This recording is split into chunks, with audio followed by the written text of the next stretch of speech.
Hello दोस्तों, स्वागत है हमारे चैनल पर। आप सभी दोस्तों को जय माता दी। नवरात्रि का पर्व आते ही चारों ओर माँ दुर्गा के जयकारे गूंजने लगते हैं। लेकिन क्या आप जानते हैं कि माँ दुर्गा के 9 रूप कौन कौन से हैं और उनके पीछे की रहस्यमयी और प्रेरणादायक कथाएं क्या हैं? आज के इस खास वीडियो में हम जानेंगे नौ दुर्गा के 9 स्वरूपों की अद्भुत कहानियाँ, शैलपुत्री से लेकर सिद्धिदात्री तक। ये कथाएं न सिर्फ धार्मिक हैं बल्कि जीवन के गहरे संदेश भी देती हैं। तो चलिए माँ दुर्गा के इन दिव्य रूपों की यात्रा पर निकलते हैं, एक एक कहानी के साथ। वीडियो को अंत तक जरूर देखें और अगर पसंद आए तो लाइक और सब्सक्राइब करना ना भूलें। नवरात्रि में दुर्गा पूजा के अवसर पर दुर्गा देवी के 9 रूपों की पूजा उपासना बहुत ही विधि विधान से की जाती है। इन रूपों के पीछे तात्विक अवधारणाओं का परिज्ञान धार्मिक, संस्कृति और सामाजिक विकास के लिए आवश्यक है। आइए जानते हैं माँ शैलपुत्री के बारे में। माँ दुर्गा को सर्वप्रथम शैलपुत्री के रूप में पूजा जाता है। हिमालय के वहाँ पुत्री के रूप में जन्म लेने के कारण उनका नामकरण हुआ शैलपुत्री। इनका वाहन विषंभ है, इसीलिए यह देवी विषारूढ़ा के नाम से भी जानी जाती हैं। इस देवी ने दाएं हाथ में त्रिशूल धारण कर रखा है और बाएं हाथ में कमल सुशोभित है। यही देवी प्रथम दुर्गा है, यही सती के नाम से भी जानी जाती हैं। उनकी एक धार्मिक कहानी है। एक बार जब प्रजापति ने यज्ञ किया तो इसमें सारे देवताओं को निमंत्रित किया, भगवान शंकर को नहीं। सती यज्ञ में जाने के लिए विकल हो उठी। शंकर जी ने कहा कि सारे देवताओं को निमंत्रित किया गया है, उन्हें नहीं, ऐसे में वहां जाना उचित नहीं है। सती का प्रबल आग्रह देखकर शंकर जी ने उन्हें यज्ञ में जाने की अनुमति दे दी। सती जब घर पहुंची तो सिर्फ माँ ने ही उन्हें स्नेह दिया। बहनों की बातों में व्यंग और उपहास के भाव थे। भगवान शंकर के प्रति भी तिरस्कार का भाव था। दक्ष ने भी उनके प्रति अपमानजनक वचन कहे। इससे सती को कलेश पहुंचा। वह अपने पति का ये अपमान न सह सकी और उसी हवन कुंड में अपने को जलाकर भस्म कर लिया। इस दारुण दुख से व्यथित होकर भगवान शंकर ने उस यज्ञ का विध्वंस कर डाला। यही सती अगले जन्म में शैलराज हिमालय की पुत्री के रूप में जन्मी और शैलपुत्री कहलाई। पार्वती और हेमवती भी इसी देवी की अन्य नाम हैं। शैलपुत्री का विवाह भी भगवान शंकर से हुआ। शैलपुत्री शिव जी की अर्धांगिनी बनी। इनका महत्व और शक्ति अनंत है। नवरात्रि के पहले दिन माँ के इस रूप की पूजा अर्चना होती है। गाय पर सवार माँ शैलपुत्री चंद्रमा को धारण करती है। धार्मिक मान्यताओं के अनुसार माँ शैलपुत्री की आराधना करने से जातक की कुंडली में चंद्र दोष ठीक होता है। नवरात्रि का दूसरा दिन नौ दुर्गा के दूसरे स्वरूप माँ ब्रह्मचारिणी की पूजा करने से ज्ञान और वैराग्य की प्राप्ति होती है। शास्त्रों में माँ के हर एक रूप की पूजा विधि और कथा का महत्व बताया गया है। माँ ब्रह्मचारिणी की कथा जीवन के कठिन क्षणों में भक्तों को संबल देती है। ब्रह्मचारिणी का अर्थ तप की चारिणी यानी तप का आचरण करने वाली।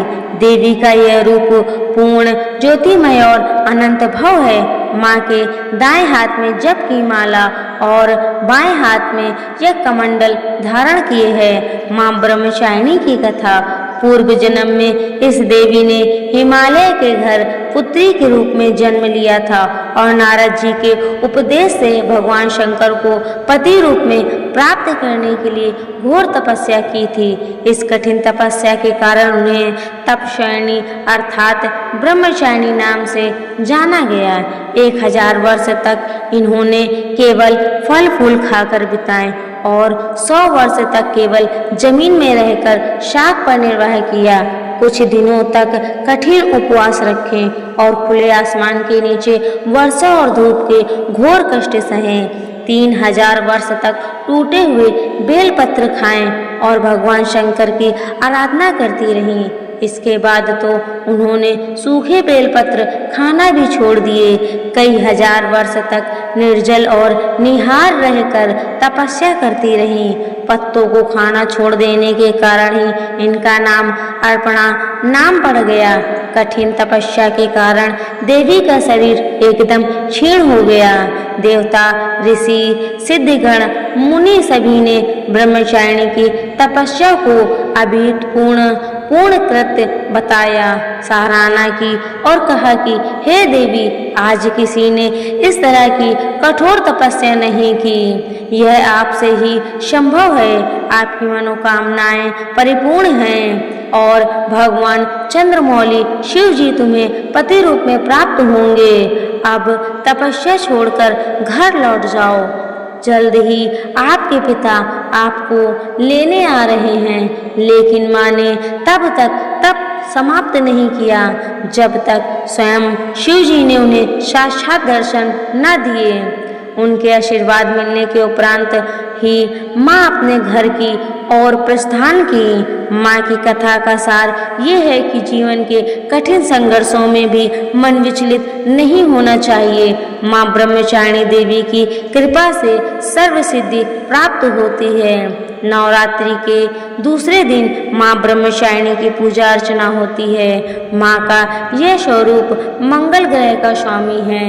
ब्रह्मचारिणी माँ की पूजा करने से लोगों की कुंडली में मांगलिक दोष का प्रभाव कम होता है। नवरात्रि के तीसरे दिन माँ चंद्रघंटा स्वरूप की पूजा होती है। चंद्रघंटा देवी का स्वरूप तपे हुए स्वर्ण के समान कांतिमय है। चेहरा शांत एवं सौम्य है और मुख पर सूर्यमंडल की आभा छिटक रही होती है।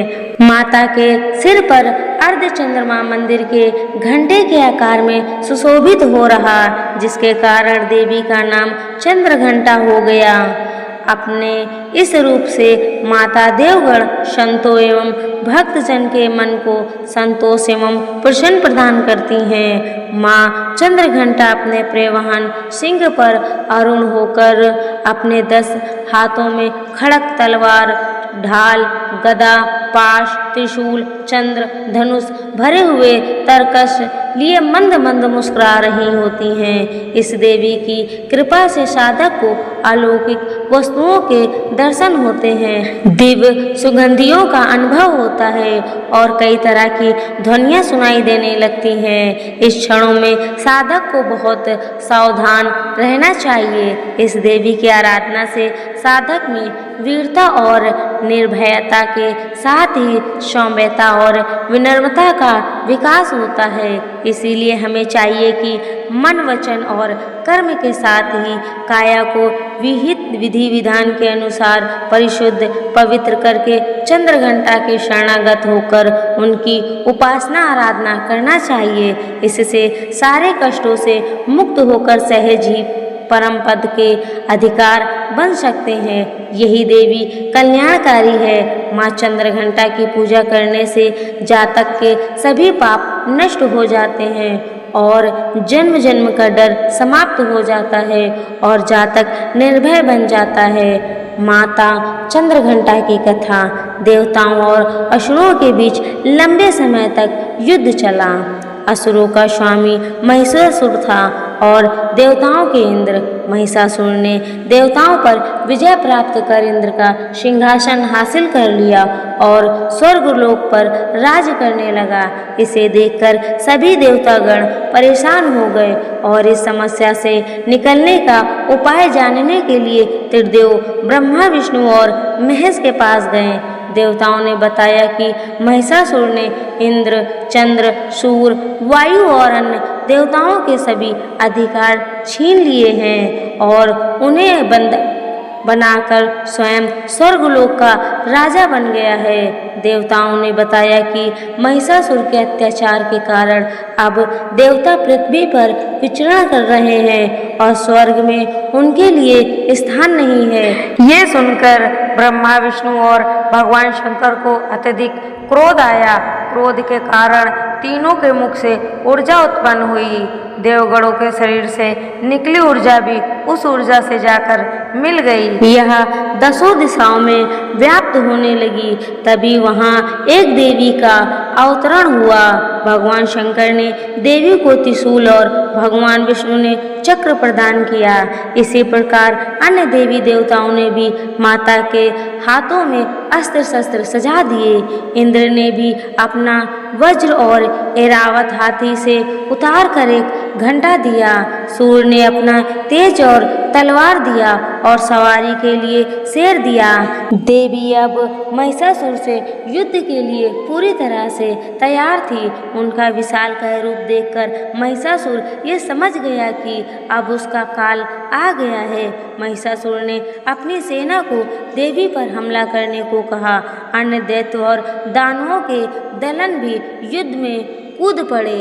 देवी ने एक ही झटके में ही दानवों का संहार कर दिया।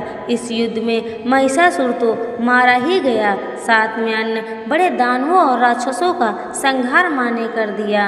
इस तरह माँ ने सभी देवताओं को असुरों से अभिदान दिया। नवरात्रि में चौथे दिन देवी को माँ कुष्मांडा के रूप में पूजा जाता है। अपनी मध्य हल्की हंसी के द्वारा अंडे यानी ब्रह्मांड को उत्पन्न करने के कारण इस देवी को कुष्मांडा नाम से अभिहित किया गया है। इस देवी की 8 भुजाएं हैं, इसीलिए अष्टभुजा कहलाई। इनके 7 हाथों में क्रमांश कमंडल, धनुष, बाण, कमल पुष्प, अमृतपूर्ण कलश, चक्र तथा गदा है। 8वें हाथ में सभी सिद्धियों और निधियों को देने वाली जपमाला है। इस देवी का वाहन सिंह है और इन्हें कुम्हड़े की बलि प्रिय है। संस्कृति में कुम्हड़े को कुष्मांड कहते हैं, इसीलिए इस देवी को कुष्मांडा कहते हैं। माँ कुष्मांडा की कथा पौराणिक कथा के अनुसार जब सृष्टि नहीं थी, चारों तरफ अंधकार ही अंधकार था, तब इसी देवी ने अपने ईशत हास्य से ब्रह्मांड की रचना की थी। इसीलिए इसे सृष्टि की आदि स्वरूपा या आदि शक्ति कहा गया है। इस देवी का वास सूर्यमंडल के भीतर लोक में है। सूर्यलोक में रहने की शक्ति क्षमता केवल इन्हीं में है। इसीलिए इनके शरीर की क्रांति और प्रभा सूर्य की भांति ही दैत्य व्यापान है।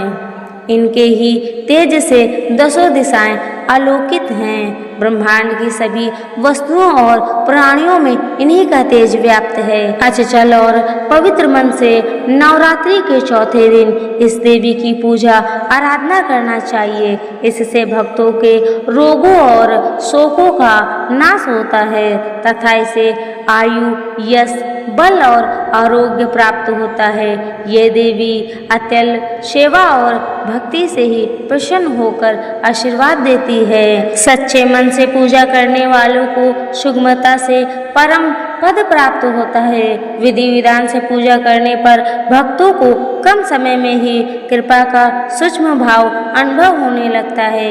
ये देवी अधिक विधियों से मुक्त करती है और उसे सुख, समृद्धि और उन्नति प्रदान करती है।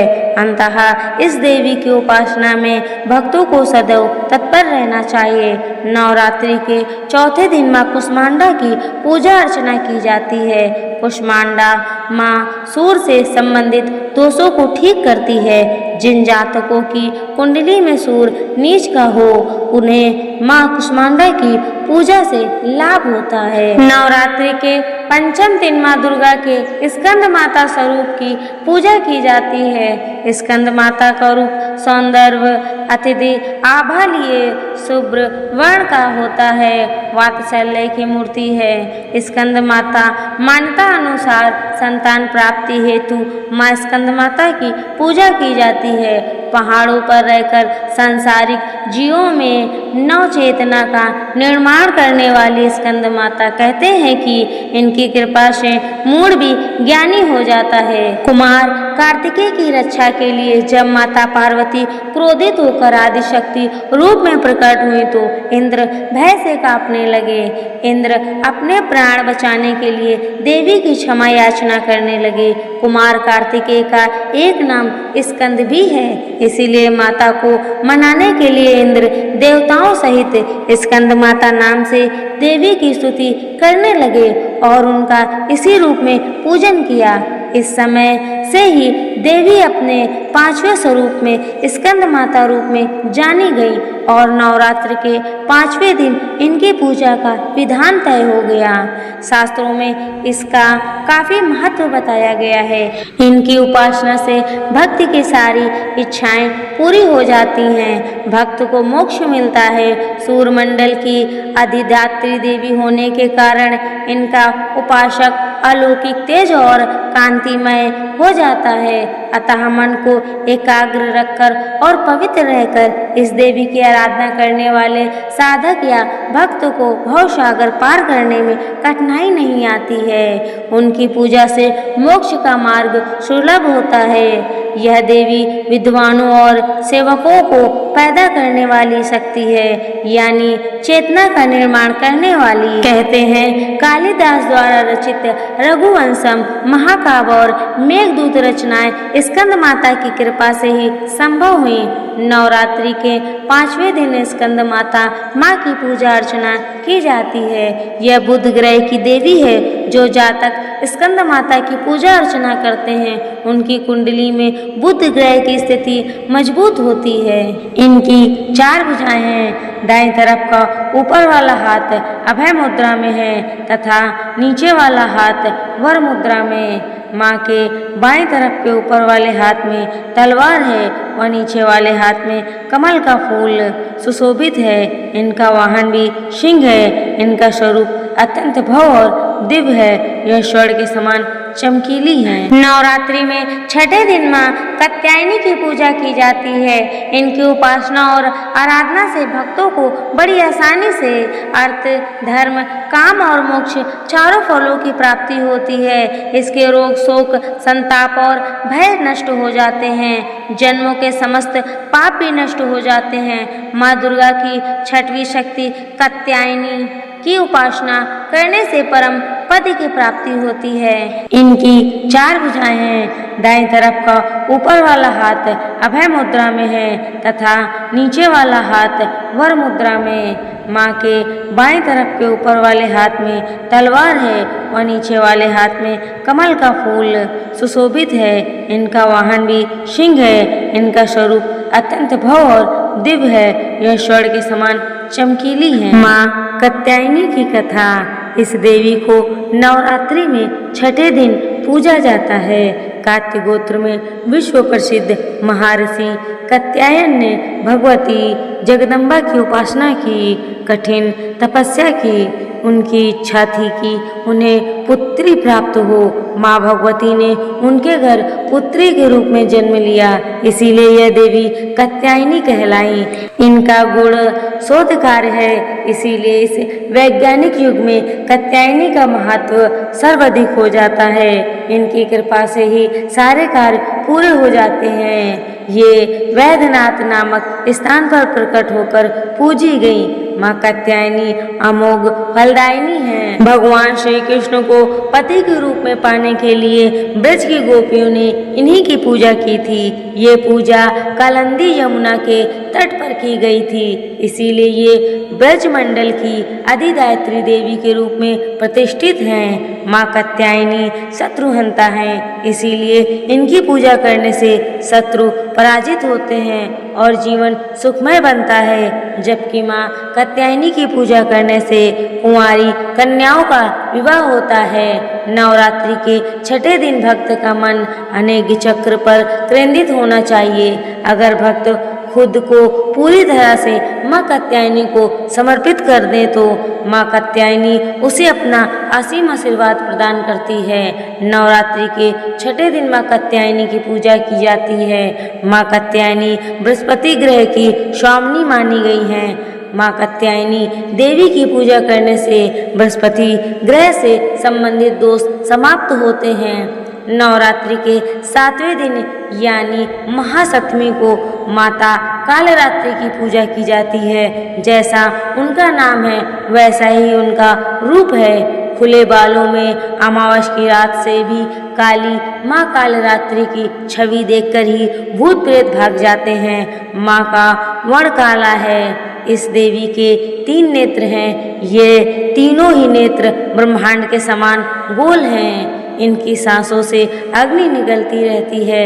ये गर्दभी की सवारी करती हैं। ऊपर उठे हुए दाहिने हाथ की वर मुद्रा में भक्तों को वर देती हैं। दाहिनी ही तरफ का नीचे वाला हाथ अभय मुद्रा में है, यानी भक्त हमेशा निडर निर्भय रहें। नाम से अभिव्यक्त होता है कि माँ दुर्गा की यह 7वीं शक्ति कालरात्रि के नाम से जानी जाती है, अर्थात जिनके शरीर का रंग घने अंधकार की तरह एकदम काला है। नाम से ही जाहिर है कि इनका रूप भयंकर है। सिर के बाल बिखरे हुए और गले में विद्युत की तरह चमकने वाली माला है।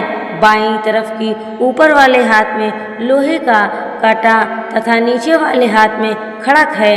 माँ कालरात्रि की कथा के अनुसार दैत्य शुभ निशुभ और रक्त बीज ने तीनों लोकों में हाहाकार मचा रखा था।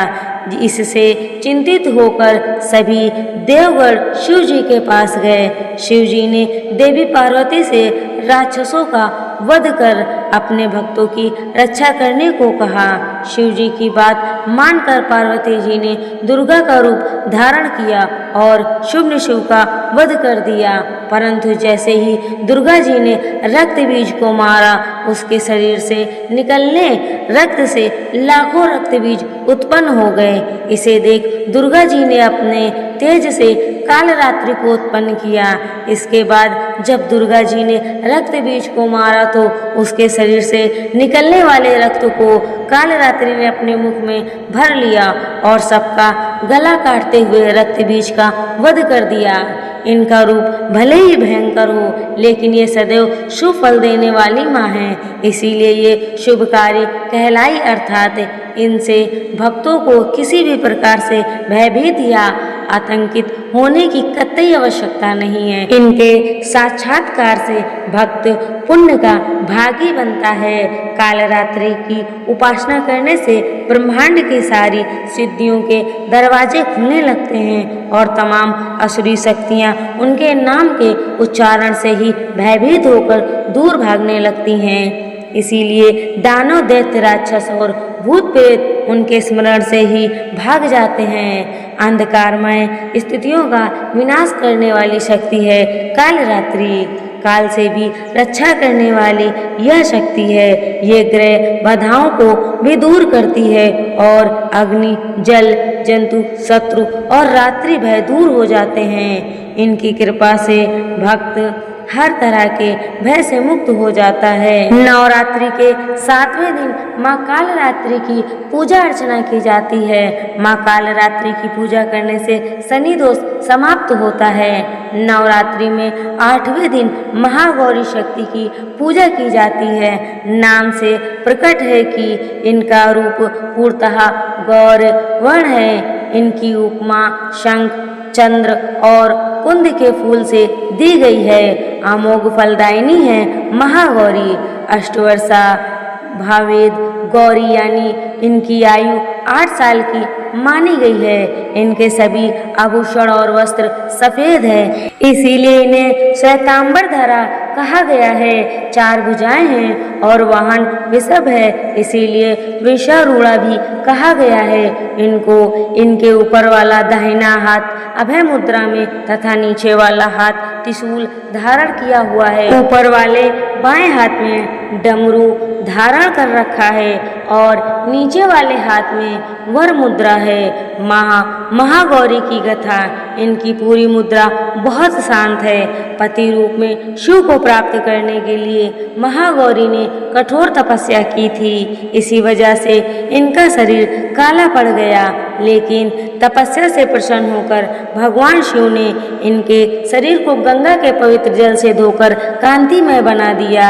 उनका रूप गौर वर्ण का हो गया, इसीलिए ये महागौरी कहलाएं। ये अमोघ फलदायिनी हैं और इनकी पूजा से भक्तों के तमाम पाप धुल जाते हैं, पूर्व सचित पाप भी नष्ट हो जाते हैं। महागौरी का पूजन अर्चना उपासना आराधना कल्याणकारी है। इनकी कृपा से अलौकिक सिद्धियां भी प्राप्त होती हैं। नवरात्रि के 8वें दिन माँ महागौरी की पूजा करने का प्रचलन है।